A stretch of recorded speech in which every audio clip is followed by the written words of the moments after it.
जय मसीह यहाँ सबैलाई प्रभु यीशु ख्रीष्टको नाममा र राष्ट्रिय क्रिस्चियन महासङ्घ नेपालले आज जारी गरेको पास्टर केशव आचार्य रिहाई सम्बन्धमा धन्यवाद विशेष प्रेस विज्ञप्ति म यहाँ समक्ष प्रस्तुत गर्दैछु। मिति 2077 असार 15 गते विषय पास्टर केशव आचार्य रिहाई सम्बन्धमा धन्यवाद प्रेस विज्ञप्ति। उपरोक्त सम्बन्धमा मिति 2077 असार 14 गतेका दिन सम्मानित जिल्ला अदालत डोल्पाले रु 3 लाख दरोडीमा पास्टर केशव आचार्यलाई रिहा गर्ने आदेश दिएकोमा राष्ट्रिय क्रिस्चियन महासङ्घ नेपाल सधन्यवाद ज्ञापन गर्दछ। सोही विषयमा मिति 2076 साल चैत 10 गते सोमबार जिल्ला प्रहरी कार्यालय कास्कीले जुम्ला स्थित घर भई हाल कास्की पोखरा महानगरपालिका 32 खुदी सुकुम्बासी टोल बस्ने पोखरा महानगरपालिका 29 पावर हाउस स्थित प्रशस्त कटनी मण्डलीका पास्टर केशव आचार्यलाई धर्म प्रचार र अफवाह फैलाएको भनी झुटो आरोपमा पक्राउ गरी मिति 2070 वैशाख 7 गतेका दिन सम्मानित जिल्ला अदालत कास्कीले रु 5 लाख दरोडीमा रिहा गर्ने आदेश गरे तापनि पुनः गिरफ्तार गरी डोल्पा जिल्लामा पठाइएको थियो। त्यसपश्चात सम्मानित जिल्ला अदालत डोल्पाले उहाँलाई पूर्वकका लागि जेल चलान गरिएकोमा मिति 2017 असार 14 गतेका दिन सम्मानित जिल्ला अदालतले डोल्पाले रु 3 लाख दरोडीमा ससम्मान रिहा गर्ने आदेश गरिएकोमा सम्मानित जिल्ला अदालत डोल्पालाई धन्यवाद ज्ञापन गर्दछौँ। साथै हाम्रो प्रार्थनाको उत्तर दिनुभएकोमा हाम्रो सृष्टिकर्ता महान परमेश्वरलाई विशेष धन्यवाद तथा महिमा दिँदछौँ। पास्टर आचार्यलाई पक्राउ गरे पश्चात रिहाईका लागि विश्वभरि रहेका सम्पूर्ण मण्डली सङ्घ संस्थाहरू पास्टर तथा अगुवाजीहरू विभिन्न कूटनीतिक नियोगहरू मानवाधिकार कर्मी अधिकार कर्मीहरू सबै पत्रकारहरू र बहसमा सहभागी अधिवक्ताहरूको साझा प्रयासमा उहाँको रिहाई सम्भव भएको हुँदा साथै यस विषयमा सबै प्रकारको सहयोग प्रार्थना साथै प्रयास गर्नुहुने सबैलाई राष्ट्रिय क्रिस्चियन महासङ्घ नेपाल आभार प्रकट गर्दै सधन्यवाद ज्ञापन गर्दछौँ। पास्टर आचार्यको मुद्दाको अन्तिम फैसला नहुन्जेल सबै मण्डली पास्टर तथा अगुवाज्यूका साथै सङ्घ संस्थाहरू विभिन्न कूटनीतिक नियोगहरू सबै पत्रकारहरू मानवाधिकार कर्मीहरूलाई निरन्तर प्रार्थना तथा साथ सहयोगको लागि हार्दिक अपील गर्दछौँ र सम्मानित न्यायालयले यस विषयमा पूर्ण रूपमा न्याय दिने नै छ भन्ने कुरामा सम्पूर्ण नेपाली क्रिस्चियन समुदाय विश्वस्त छौँ। त्यसैगरी यस घटनालाई विशेष पाठको रूपमा लिएर देश विदेशमा रहेका सम्पूर्ण नेपाली भाषी मण्डली तथा नेपाली क्रिस्चियन समुदाय एकजुट भई अघि बढ्नको लागि राष्ट्रिय क्रिस्चियन महासङ्घ नेपाल हार्दिक आह्वान गर्दछौँ। अध्यक्ष सीबी गहतराज। धन्यवाद। यहाँहरू सबैलाई जय मसीह। सर्वप्रथम परमेश्वरलाई हामी धन्यवाद दिन चाहन्छौँ र तपाईहरु सबैलाई विश्वमै रहेका नेपाली भाषी मण्डलीहरू र सम्पूर्ण स्वदेश तथा विदेशका नेपाली दाजुभाइ दिदीबहिनीहरू लगायतका सबै मानवाधिकारका पक्षधर अल्पसङ्ख्यक धार्मिक समुदायका पक्षधर न्यायप्रेमी दाजुभाइ तथा दिदीबहिनीहरूलाई पास्टर केशव आचार्यजीलाई डोल्पा जिल्ला अदालतले हिजो रु 3 लाख दरोडी माग गरी रिहाईको फैसला आदेश दिएको कुरा सबैलाई हामी जानकारी गराउन चाहन्छौँ र पास्टर केशव आचार्यको विषयमा हामीले विगतमा चैत 10 गते उहाँलाई पोखरामा गिरफ्तार भएसँगै राष्ट्रिय क्रिस्चियन महासङ्घ लगायतका नेपाली मण्डलीहरूको र विश्वमै रहेका सबै मण्डलीहरूको प्रार्थना र मानवाधिकार कर्मीको प्रयास कूटनीतिक नियोगको प्रयास अधिकार कर्मी र तपाईँ आम पत्रकारहरूको निरन्तर रूपको प्रयासको लागि राष्ट्रिय क्रिस्चियन महासङ्घ नेपालको तर्फबाट म हार्दिक धन्यवाद दिन चाहन्छु। नेपालको इतिहासलाई हामीले हेर्दाखेरि नेपाली क्रिस्चियन इतिहासमा धेरै पटक नेपाली क्रिस्चियन समुदायमाथि विविध खालका प्रत्यक्ष अप्रत्यक्ष रूपमा चाहिँ हामीमाथिको विभेदहरू अन्यायहरू हामीले सामना गर्दै आउनु परेको इतिहास छ। ऐतिहासिक 62-63 को परिवर्तनपछि देश धर्मनिरपेक्ष घोषणा भइसकेपछि नयाँ बनेको संविधानले सबै जाति भाषा धर्म वर्णलाई चाहिँ समान अधिकार प्रत्याजन गरिसकेको अवस्थामा पास्टर केशव आचार्यजीले आफ्नो चरणमा प्रार्थना गरेकै न्याउमा आफ्नो एउटा चाहिँ धर्मगुरुको हैसियतले वचन प्रचार गरेकै नाउँमा उहाँले जेल जानु पर्नु यो सिङ्गो नेपाली क्रिस्चियन समुदायमाथिको प्रहारको रूपमा राष्ट्रिय क्रिस्चियन महासङ्घले लिएको छ र राष्ट्रिय क्रिस्चियन महासङ्घ लगायतका नेपालका मण्डलीहरू सङ्घ संस्थाहरू विश्वभरमै रहेका सबै अधिकार कर्मीहरूले यो विषयमा निरन्तर आवाज उठाइरहेको कुरा तपाईहरु सबैलाई थाहा छ र तपाईहरुलाई म के कुरा अनुरोध गर्न चाहन्छु भन्दाखेरि नेपाली क्रिस्चियन समुदायको यो केशव आचार्य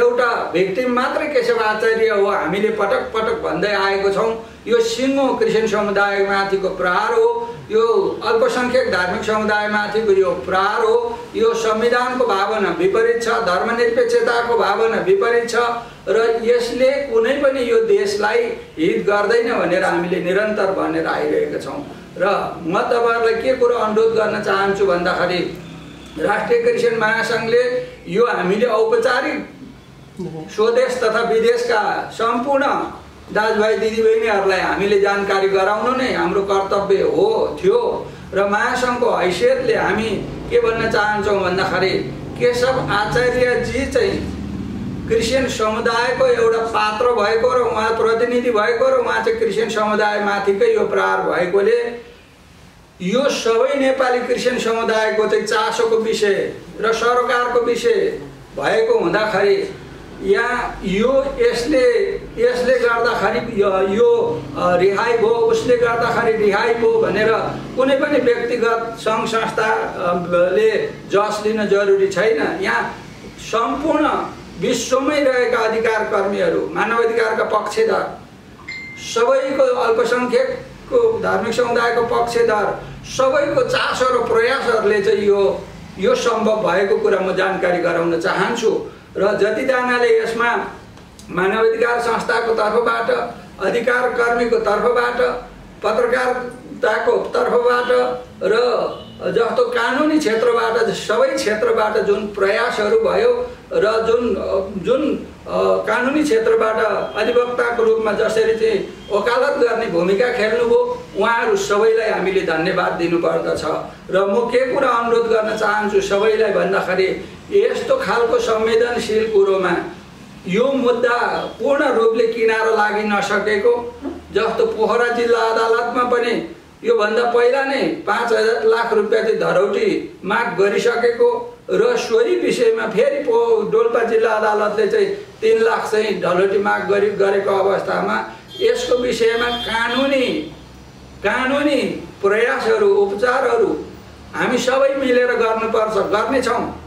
त्यसले गर्दाखेरि जबसम्म यो मुद्दा पूर्ण रूपले किनारा नलागुन्जेलसम्म हामी सबै अहिले जो जतिले प्रार्थना गर्नुभयो जो जतिले साथ सहयोग सहकार्य गर्नुभयो जसले महत्त्वपूर्ण भूमिका खेल्नुभयो सबैजनालाई निरन्तर रूपमा गरिरहन राष्ट्रिय क्रिस्चियन महासंघ नेपाल हार्दिक आह्वान गर्दछ र विशेष गरिकन अब नेपालमा यी नेपाली क्रिस्चियन समुदायले पास्टर केशव आचार्यजीको घटनालाई मध्यनजर गरेर वर्तमान नेपालका चाहिँ सबै परिस्थितिहरूको विश्लेषण गरेर हामी सबै नेपाली मण्डलीहरू र सबै क्रिस्चियन सङ्घ संस्थाहरू चाहिँ एक भएर मिलेर अब अगाडि बढ्नुपर्दछ। विगतका चाहिँ कमी कमजोरीहरूलाई हामीले चाहिँ त्यसको सच्याउनु पर्दछ। त्यसलाई हामीले चाहिँ एकअर्का भित्रको मिलाप एकअर्का भित्रको चाहिँ कतिवटा कुरा नमिलेका छन् भने हामीले एउटा ख्रिस्टको भाइको रूपमा हामीले एउटाले अर्कालाई सल्लाह सुझाव दिएर अब नेपाली क्रिस्चियन समुदायमाथि यो केशव आचार्यजी भन्दा पनि अझ धेरै ठुला चुनौतीहरूको हामीले सामना गर्नुपर्ने अवस्थाहरू आउन सक्छ। त्यसले गर्दाखेरि हामी सबैजना मिलेर अगाडि बढ्नलाई म सबै नेपालका मण्डली र क्रिस्चियन सङ्घ संस्थाहरूलाई हामी मिलेर अगाडि बढ्नलाई राष्ट्रिय क्रिस्चियन महासंघ हार्दिक आह्वान गर्दछ अनुरोध गर्दछ र राष्ट्रिय क्रिस्चियन महासंघ अब यो राष्ट्रिय सरकारको विषयमा सादा एजेन्डा बनाएर अगाडि बढ्नलाई महासंघ घट्न पनि तयार छ बढ्न पनि तयार छ। हामीलाई कुनै पनि व्यक्तिगत नामको कुरा संस्थागत नामको कुरा हामीलाई चाहिँ आवश्यक छैन। हामी समग्र नेपालीहरूको चाहिँ नेपाली मण्डलीहरूकोलाई स्वाभिमान र अधिकार सम्पन्न बनाउनको लागि कानुनी रूपमा चाहिँ कानुनी रूपमा चाहिँ बलियो बनाउनको लागि नीतिगत व्यवस्था गर्नको लागि राष्ट्रिय क्रिस्चियन महासङ्घ नेपाल सबै मण्डलीहरूको प्रार्थनाको आवश्यकता छ, सबै क्रिस्चियन सङ्घ संस्थाहरूको सहकार्यको आवश्यकता छ र हामी सबैले मिलेर गर्नुपर्छ। र म फेरि दोहोऱ्याउन चाहन्छु, नेपाली क्रिस्चियन समुदायभित्र नमिल्नुपर्ने कुनै कारण पनि छैन र नमिलिकन अब नेपाली क्रिस्चियन समुदायको स्वाभिमान र अधिकार सुनिश्चित गर्नको लागि विकल्प पनि छैन। त्यसैले हामी सबैजना मिलेर अगाडि बढ्नको लागि म सम्पूर्ण नेपाली क्रिस्चियन समुदायलाई आह्वान गर्दै अब यो घटनालाई मध्यनजर गरेर नेपाली क्रिस्चियन मण्डलीहरूले र सबैले अब हाम्रो पक्षमा भूमिका खेल्ने मानवाधिकारका पक्षहरूलाई, अल्पसङ्ख्यकको पक्षमा भूमिका खेल्ने कूटनीतिक नियोगहरूलाई, सबै क्षेत्रका चाहिँ तह र तबकालाई हामीले उहाँहरूलाई पनि हामीले चाहिँ सहकार्य, साथ, सहयोग र हातेमालो गर्दै अब अगाडि जानुपर्ने छ भने अन्तिममा म के भन्न चाहन्छु भन्दाखेरि अब नेपालमा चाहिँ सबै जाति, भाषा, धर्म, वर्णको चाहिँ यो राज्य हो, यो देश हो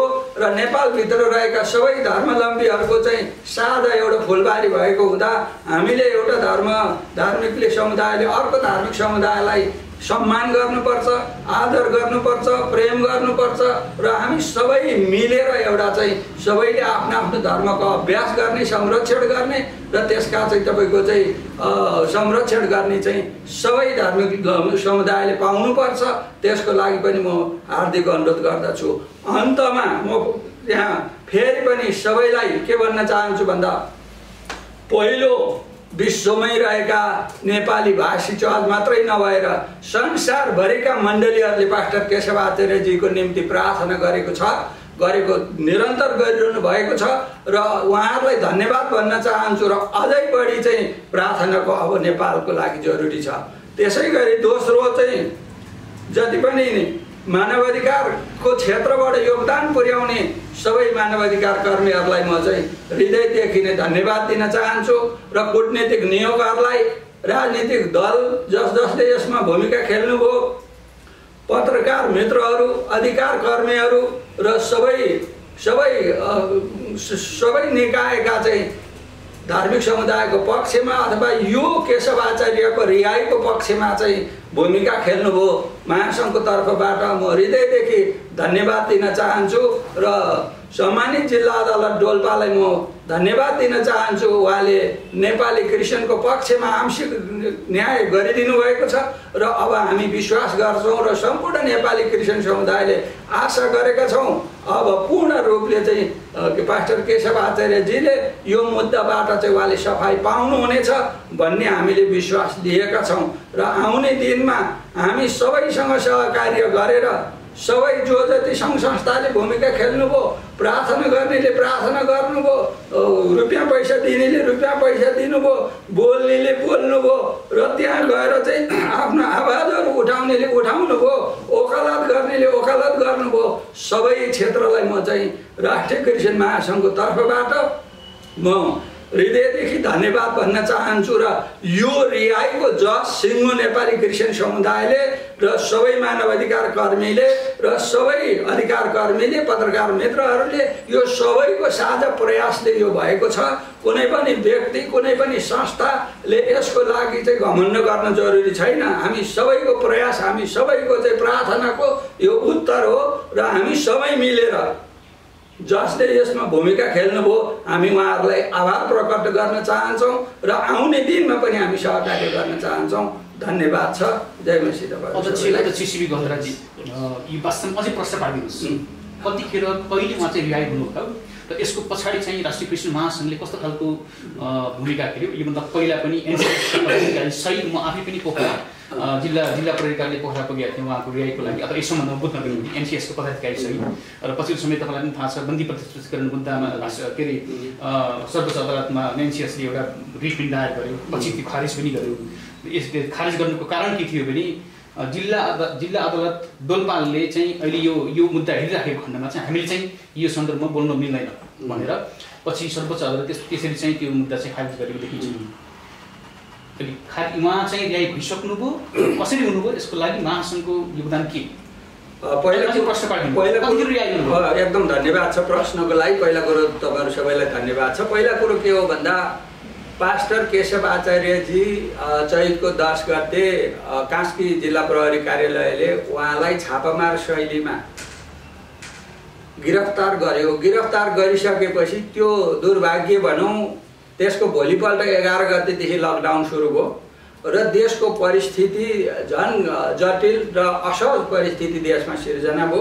त्यसले गर्दाखेरि पर्याप्त रूपसित कसैले पनि यो विषयमा भूमिका निर्वाह गर्न गाह्रो भयो र राष्ट्रिय क्रिस्चियन महासङ्घले चैत 10 गतेको रातिदेखि यसका विषयमा सत्य तथ्य पत्ता लगाउनलाई हामीले धेरै प्रयासहरू गऱ्यौँ र हामीले उहाँको धर्मपत्नी जुन तिवारीसँग सम्पर्क गऱ्यौँ। त्यहाँका चाहिँ कास्की जिल्लाका प्रमुख चाहिँ एसपी दानबहादुर कार्कीजीसँग सम्पर्क गऱ्यौँ, गिरियाका प्रवक्ताजीसँग सम्पर्क गऱ्यौँ र त्यहाँका न्यायालयका पनि सबै क्षेत्रमा हामीले चाहिँ सम्पर्क गरेर एउटा यो के हो त यो घटना भनेर हामीले यसको पत्ता लगाउन खोज्दाखेरि यसका समग्र निष्कर्ष हामीले के निकाल्यौँ भन्दा यो नेपाली क्रिस्चियन समुदायको एउटा प्रहार हो र यो कुनै एउटा व्यक्ति विशेषसँग मात्रै सीमित छैन भन्ने कुरा हामीले निष्कर्ष निकालेर हामीले कास्की जिल्ला अदालतमा जब प्रहरीले त्यहाँ चाहिँ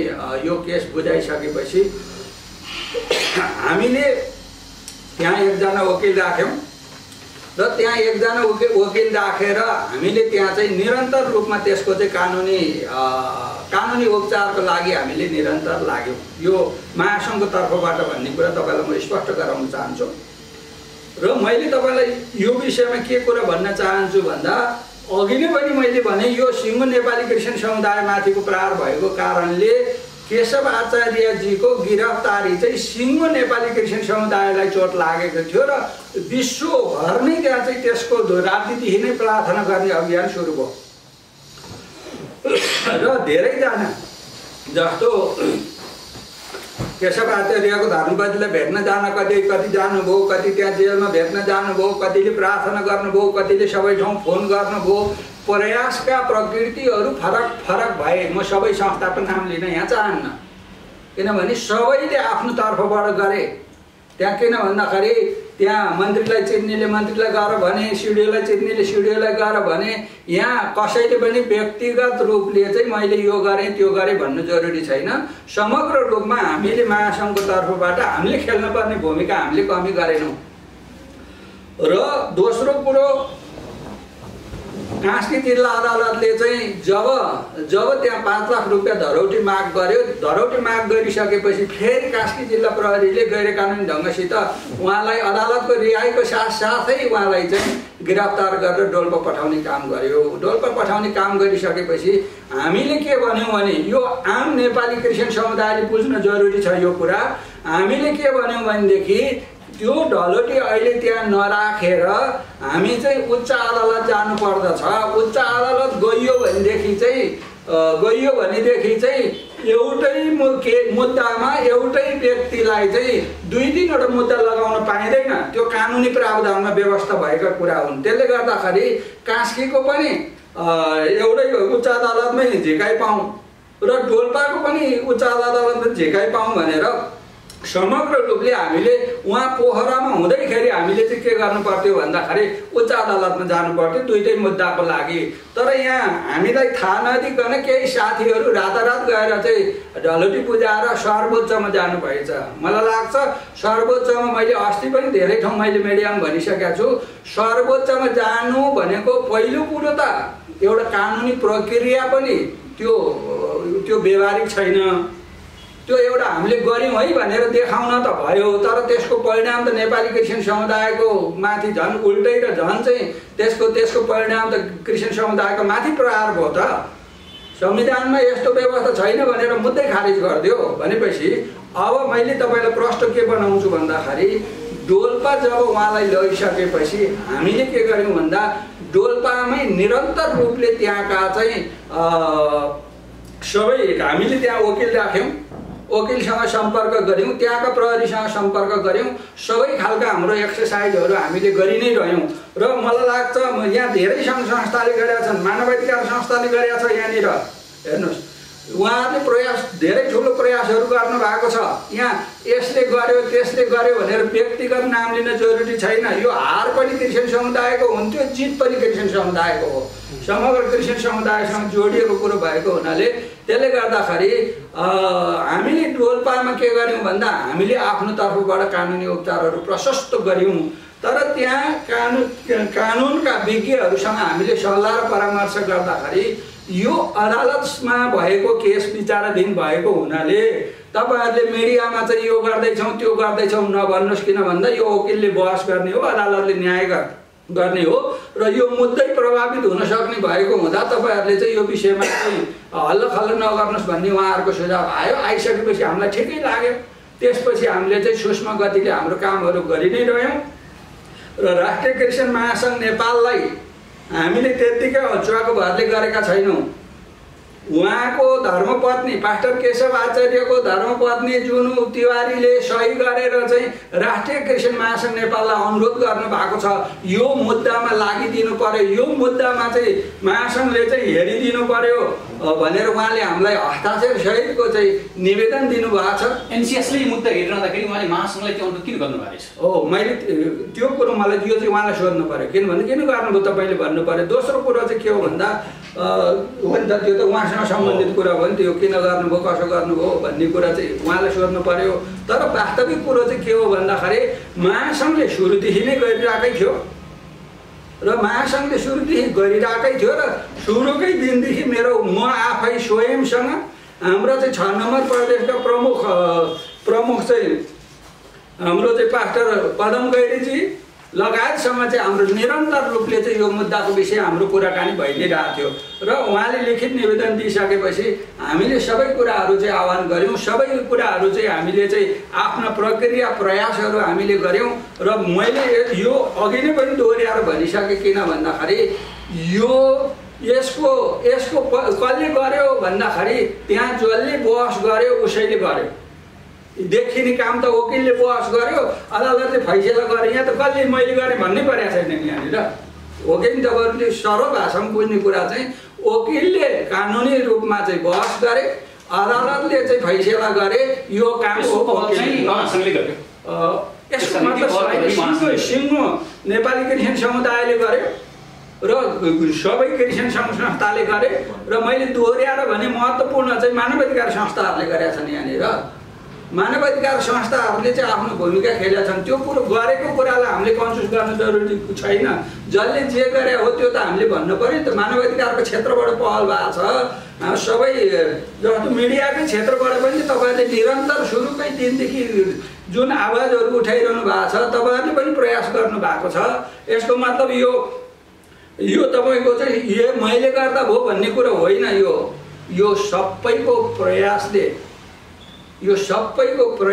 सबैको चाहिँ प्रार्थनाले यो विजयी भएको छ। कहिले रिहाई हुनुभयो उहाँ? अझै प्रश्न पार्नु भएको छ? होइन, कहिले होइन। हिजो असारको 14 गते अदालतले 3 लाख डलर 3 लाख डलर माग गरिकन तपाईँको आदेश भयो। 5:30 बजे आदेश रिहाई भोलि हुनुहुन्छ। किन भन्दाखेरि आज चाहिँ यो छिटो भयो नि यो कार्यक्रम तपाईँको? होइन, छिटो किन कार्यक्रम छिटो ढिलो कुरै भने अदालतको सम्मानित अदालतको फैसला भएको आम स्वदेश विदेशका दाजुभाइलाई जानकारी विषय हो। 4 महिनाभन्दा बढी भइसक्यो। हाम्रो दायित्व हो त्यो अदालत एक जिल्लाबाट अर्को जिल्ला, त्यही पनि पोखराबाट पहाडी जिल्लामा लकडाउनको अवस्थामा वास्तवमा यो पुरै जाने क्रिस्चियन समुदायलाई प्रहार गरेको देखिन्छ। यहाँले पनि यो कुरा स्वीकार गर्न सक्नुभयो। त्यसै उहाँ रिहाई भइसक्नु भएको छैन? भोलि चाहिँ रिहाई हुन्छ? रिहाई भनेको के हो भन्दाखेरि अदालतले आदेश दिएपछि त्यसलाई रिहाई मान्नुपर्छ। किन भन्दा अदालत भनेको सम्मानित अदालतको निर्णयलाई नेपालका सबै प्रधानमन्त्रीले मान्नुपर्छ, सबै मन्त्रीले मान्नुपर्छ, सबै क्षेत्रका पत्रकारले मान्नुपर्छ, वकिलले मान्नुपर्छ, सबैले मान्नुपर्छ। सम्मानित अदालतले उहाँलाई हिजो 14 गते बेलुका आदेश गर्यो कि उहाँलाई 3 लाख डलरमा चाहिँ छोडिदिने भनेर आदेश गरिसकेका छन्। ढलोटी आज बिदा भएको कारणले चाहिँ हाम्रो वकिल त्यहाँ अहिले चाहिँ अदालत पुग्नु भएको थियो। आज बिदा भएको कारणले भोलि 10 बजे उहाँले ढलोटी जम्मा गर्नुहुन्छ र ढलोटी जम्मा गरेर चाहिँ उहाँ भोलि फर्स्ट आवरमा चाहिँ उहाँ रिहाई हुनुहुन्छ। यो सम्पूर्ण स्वदेश विदेशमा रहेका नेपाली दाजुभाइ दिदीबहिनीलाई जानकारी गराउनु यो राष्ट्रिय क्रिस्चियन महासङ्घको दायित्व हो। त्यही सम्झेर हामीले चाहिँ यो कुरा भन्नुपर्छ। किन भन्दा उहाँको लागि धेरैले घुँडा टेकेर प्रार्थना गरेका छन्, धेरैले चाहिँ यो विषयमा परिश्रम गरेका छन्, विभिन्न संस्थाहरूले पनि कोसिस गरेका छन् राति दिउँसो नभनेर। मैले धेरैचोटि दोहोऱ्याइसकेँ, मानवाधिकार संस्थाहरूले यो विषयमा चाहिँ चासो लिएर चाहिँ गरेका छन्।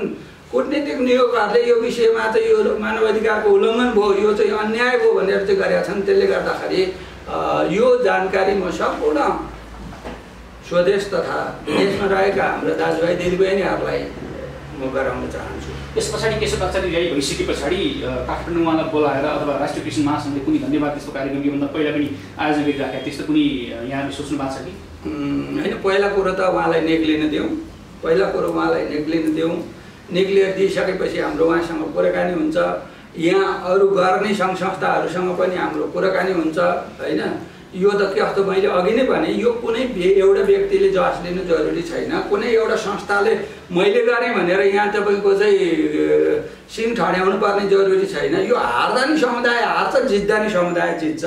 त्यसले गर्दाखेरि यो हामी सबै मैले धेरै प्रश्न गरिरहेको छु, अरू साथीहरू पनि हुन्छ। मैले यहाँलाई यो प्रश्न किन गर्दैछु भने योभन्दा पहिला पनि 8-9 जना 2 वर्ष अगाडि दोलखामा पक्राउ हुँदाखेरि पर्चा बाँडेको उसमा पछि रिहाई हुँदाखेरि अन्तत महासङ्घ त्यहाँ पुग्यो। पहिला चाहिँ एनसिएसले काम गरे, महासङ्घले पत्रकार सम्मेलन आयोजन गरेर महासङ्घ जसले भनेर केही पदहरू केही पास्टर अगुवाहरूले भन्दै हुनुहुन्थ्यो। त्यस कारण मैले यहाँलाई यो प्रश्न गरेको अलिक छिटो भयो कि उहाँले पनि गरिराख्नु भएको थियो। तपाईँहरूले यो आयोजना गरेर उहाँ रिहाई भइसक्नु भएको छैन, अदालतले आदेश दिइसकेको छ। तपाईँ अघि यहाँले स्वीकार गरिसक्नुभयो, आदेश दिनु भनेको रिहाई हुनु हो, त्यसमा पनि प्रश्न छैन। तर अलिक छिटो भयो कि उहाँ रिहाई भइसके पछाडि धन्यवादको सार्वजनिक गर्नु चासोको मात्र राख्नु। तपाईँले एकदम महत्त्वपूर्ण कुरो उठाउनु भएको छ। पहिला कुरो चाहिँ के हो भन्दाखेरि पोखरा चाहिँ कास्की जिल्ला अदालतले जुन 5 लाख ढलोटी मागिसकेपछि यहाँनिर अरू साथीहरूले महासङ्घसँग सल्लाह गर्नु पर्थ्यो। हामीले पनि गर्दैछौँ यसो उसो भनेर, तर हामीलाई कसैले पनि मैले गर्दैछु भनेको छैन होइन। त्यसले गर्दा हामीले अरूलाई सोध्नुपर्ने, अरूलाई पर्खिनुपर्ने जरुरी हामीले ठानेनौँ। महासङ्घमा हामीले घनीभूत रीतिसित हामीले सरसल्लाह गऱ्यौँ, सबैसँग चाहिँ कुराकानी गऱ्यौँ। त्यसले गर्दाखेरि अब को रातारात हतार कुदेर गएर सर्वोच्च मुद्दा हाले, कसले के गरे त्यो अब त्यहाँ कतिजनाले घोडा टेकेर प्रार्थना गरे। अब यो महासङ्घ सबै कुरा थाहा हुँदैन नि त महासङ्घलाई। लकडाउनको अवस्था थियो, लकडाउनको अवस्थामा पुनरावेदन जान सक्ने सम्भावना थियो यहाँलाई थाहा छ। त्यसकारण पनि एनसिएसले यो कदम चाल्यो, सर्वोच्चमै बन्दी प्रतिष्ठीकरण रिट हाल्न बाध्य भयो भन्ने मैले बुझेको त्यस्तो हो। होइन, पहिला कुरो त के हो भन्दाखेरि हामीले विधि र त्यसका प्रावधानहरू राम्रोसित बुझ्नुपर्छ। नबुझ्नेले यसको विषयमा कसिनु जरुरी छैन। हेर्नुहोस्, त्यसरी एउटा मुद्दा हालुन्जेल त एकछिन त छेडिङ मजा त भयो होला।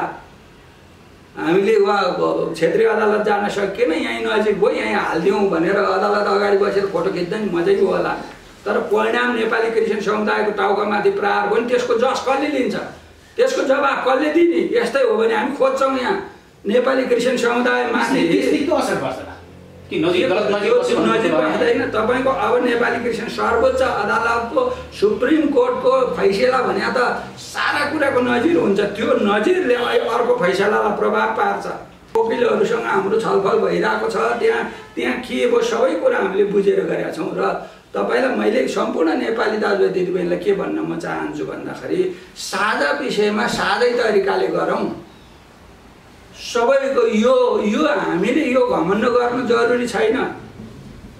यो मैले देशै बोकिरहेको छु कि भन्नु पर्ने जरुरी छैन। यो सबैको बाइबलमा भनेको छ नि, मैले रोपेँ एपोलोसले पानी हाले, बढाउने काम परमप्रभुले गर्नुभयो। प्रयासहरू सबैले गऱ्यौँ भन्ने हो भनेदेखि तपाईँको एउटै व्यक्ति एउटै मानवाधिकारको क्षेत्रबाट त्यहाँ चाहिँ काम गरेका छ।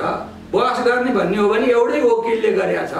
यहाँ अरूले चाहिँ यहाँ किन घमण्ड गर्नु पर्यो? त्यसपछि हामी त के भन्दैछौँ भन्दाखेरि हामीले महासङ्घले मात्रै खर्लखुर्लु गरे यो गऱ्यौँ त्यो गऱ्यौँ हामीलाई त्यो जरुरी छैन भन्नको लागि हामी के भन्दैछौँ भन्दाखेरि हामी हार्दा पनि नेपाली क्रिस्चियन समुदायले हार्छ, जित्दा पनि नेपाली क्रिस्चियन समुदायले जित्छ। साझा विषयमा साझै तरिकाले सहकार्य गरौँ, सबैजना मिलेर गरौँ, सबैजना मिलेर चाहिँ परमेश्वरलाई महिमा दिने उचाल्ने काम गरौँ। यहाँ कसैले पनि घमण्ड गर्न जरुरी छैन।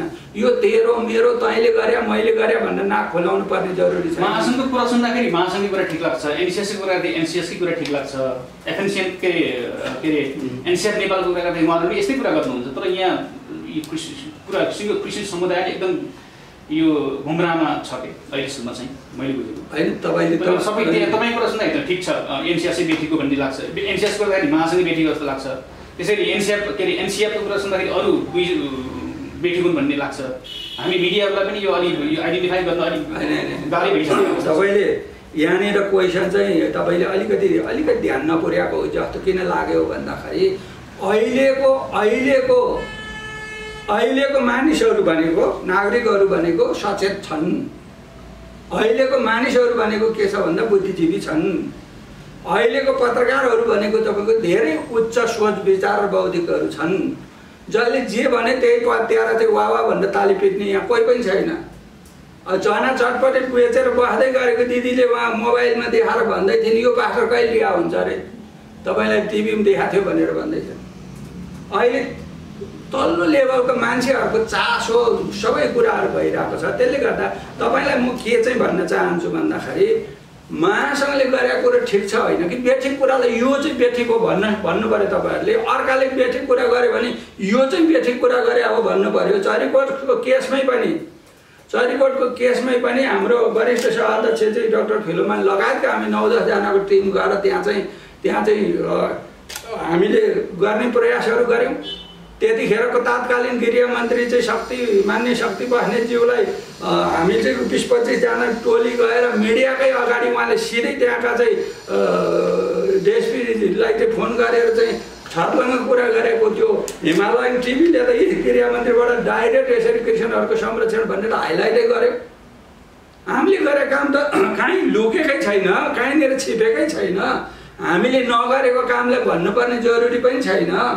र अझ हामीले त के भनेका छौँ भन्दाखेरि महासङ्घले गरे भनेको छैन, अहिले पनि भन्दिनँ म यो कामलाई महासङ्घले गर्यो होइन, नेपाली क्रिस्चियन समुदाय मात्रै नभएर सबै मानवाधिकारका पक्षधर महासङ्घले पनि गरेन, एनसिएसले पनि गरेन, एनसिएफ नेपालले पनि गरेन, कसैले गरेन, सिङ्गो नेपाली क्रिस्चियनहरूले गरे, सिङ्गो नेपाली क्रिस्चियनले गरे, विजय दिने काम परमेश्वरले गरे। तपाईँ यहाँले अघि भन्नुभयो नि केशव आचार्यको श्रीमतीले महासङ्घलाई एक केस ह्यान्डल गरिदिनु भनेर पत्र लेख्नुभयो, लिखित दिनुभयो। त्यो हामीसँग छ, अफिसमा रेकर्ड छ। अनि त त्यही हिसाबले त महासङ्घले यो गरेछ भनेर भन्नु किन कन्जुसाइ गर्ने त होइन, सबैको प्रयास छ। फोन तपाईँको त्यहाँ मैले डोल्पामा मैले त्यहाँका चाहिँ मान्छेहरूसँग फोन गर्दाखेरि तपाईँसँग फोन गर्ने चाहिँ अहिले 19 जना भयो, मैले लिस्टै बनाएर राखेको छु भन्दै त्यो विषयमा। केशव आचार्यजीको श्रीमतीलाई तपाईँ कुरा गर्नुभयो भने स्वदेश विदेशबाट उहाँलाई फोन गर्छन्, प्रार्थना गर्छन्, रुन्छन्। उहाँले भनेको शब्दै त्यही हो होइन। सबैले चासो दिइरहेका छन् राष्ट्रिय क्रिस्चियन महासङ्घलाई। अझ तपाईँले ध्यान दिएर सुन्नुहोस्, राष्ट्रिय क्रिस्चियन महासङ्घलाई पास्टर केशव आचार्यजीको धर्मपत्नी जुनु तिवारीले लिखित निवेदन दिनुभएको छ। र राष्ट्रिय क्रिस्चियन महासङ्घ लिखित निवेदनै नचाहिने महासङ्घ हो। तपाईँलाई अलिकति म एउटा कुरा दोहोऱ्याउन चाहन्छु। एनसिएफको काम विधानमा त्यही छ, त्यही गरौँ। एनसिएसको काम विधानमा जे छ त्यही गरौँ। यो महासङ्घ चाहिँ नेपाली क्रिस्चियन समुदायको अधिकारको निम्ति नै यो स्थापना भएको। नयाँ संविधान र क्रिस्चियन सुधार समिति चाहिँ जसरी चाहिँ स्थापनासँगै उसले चाहिँ सरकारलाई बुझाएको चाहिँ जुन सहमति र सरकारसँग गरेको सहमतिलाई कार्यान्वयन गराउने महासङ्घ जन्मेको हो। यसको त यही कामको लागि जन्मिया भएर यो त चुप लाएर बस्नै सक्दैन नि। तर यो महासङ्घले गरे भनेर जस लिन चाहन्न म। तपाईँहरूले भोलि बुझ्दै जानुहुन्छ। मैले गरे अर्कोले भन्ला न भन्न छुट जसलाई छ। तर सत्य कुरा के हो त्यो कुरा एक दिन पहिलाको केसमा यसरी भने हाम्रा कृषि समुदायका भनौँ न कृषि वैज्ञानिकहरू यसरी कस्टडीमा पर्दाखेरि सम्बन्धित व्यक्तिले रिहाईको लागि महासँग पत्र दिनु पर्थ्यो त्यो इतिहास छ तपाईँसँग हामीसँग जस्तो चाहिँ सल्यान उहाँले चाहिँ किन पत्र लेख्नु पर्यो होइन सल्यानको घटनाको लागि लिखित चाहिँ तपाईँको चाहिँ हामीलाई दिएको छ र चरीकोटको घटनाको लागि चरीकोटको घटनामा चाहिँ तपाईँको त्यहाँको त्यो क्षेत्रको इकाइ राष्ट्रिय कृषि महासङ्घ नेपालको समितिले आधिकारिक हामीलाई त्यो अनुरोध गरेको छ अनि हामी त्यसरी मात्रै गरेका छौँ। तर राष्ट्रिय कृषि महासङ्घको चाहिँ लक्ष्य के हो भन्दाखेरि घटना घटेको कुनै पनि ठाउँमा हामी खोज्दै पनि पुग्छौँ। नेपालगञ्जमा हामी खोज्दै पुग्यौँ, यहाँ सम्पूर्णलाई थाहा छ र हामी को मानवाधिकार कर्मीसँग सहकार्य गर्नुपर्ने हो सहकार्य गर्छौँ, कोसँग हामी चाहिँ सरसल्लाह गर्नुपर्ने हो हामी त्यो गर्छौँ। हामीले गर्ने कुराहरू हामीले गर्छौँ।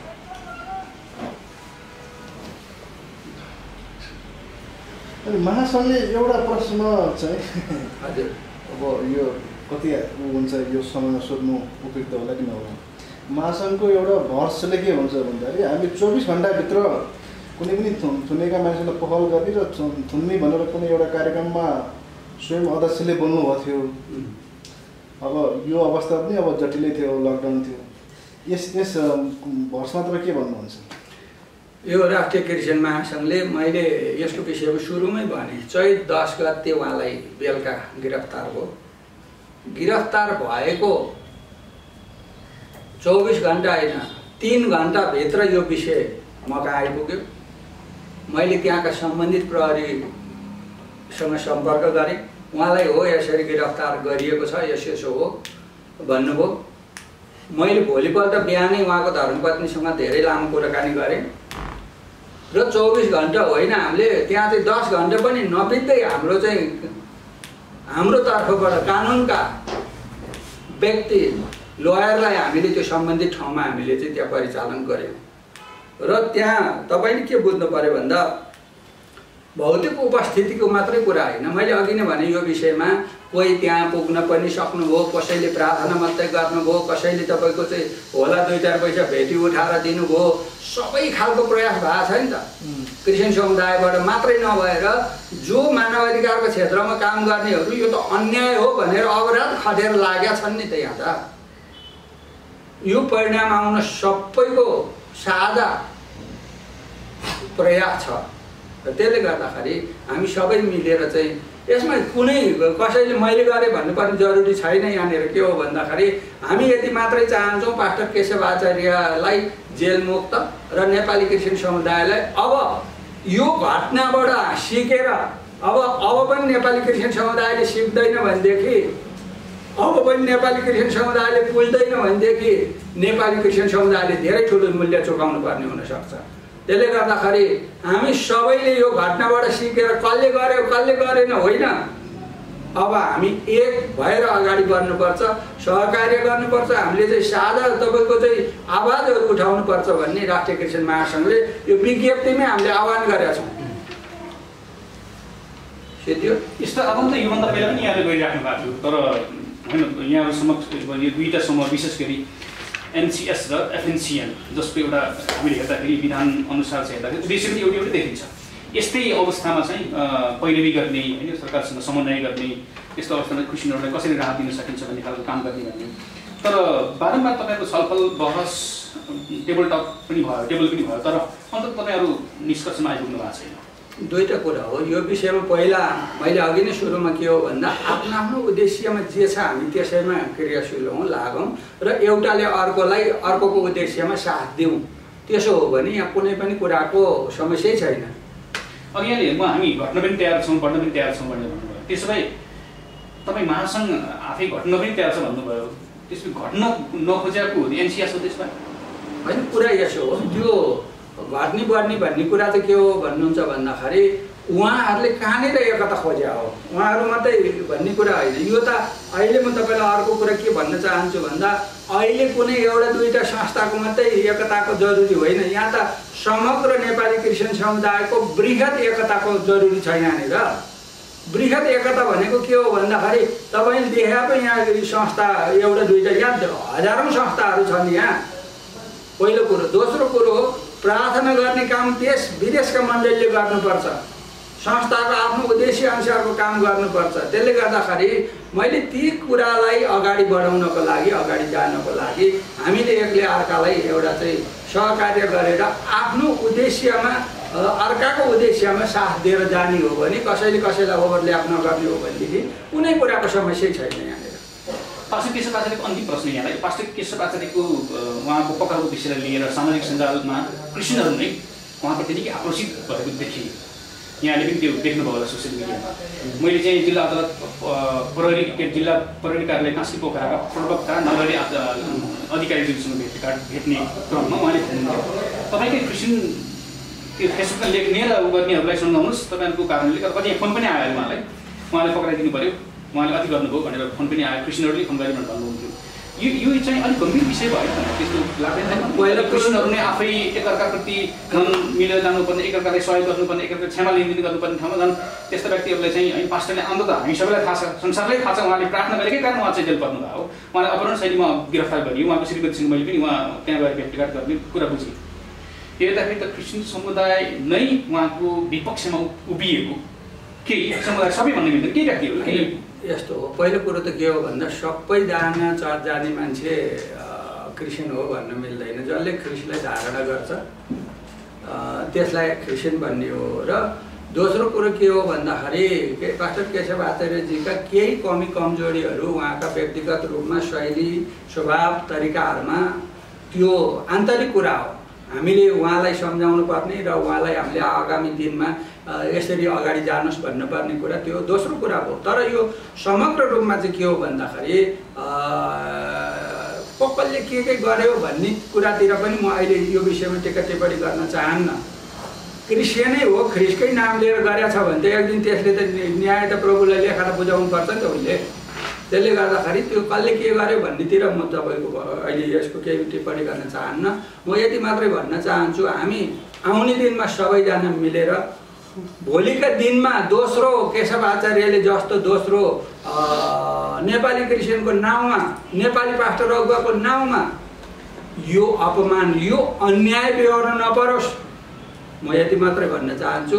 सम्पूर्ण देश विदेश स्वदेशमा रहनुभएका नेपाली दाजुभाइ दिदीबहिनी, सबै मानवाधिकार कर्मी सबैलाई राष्ट्रिय क्रिस्चियन महासङ्घको नेपालको तर्फबाट, मेरो आफ्नो व्यक्तिगत तर्फबाट आउने दिनमा हामी निरन्तर सहकार्य गर्दै अगाडि जानेछौँ। धन्यवाद छ। जय मसी, नमस्कार।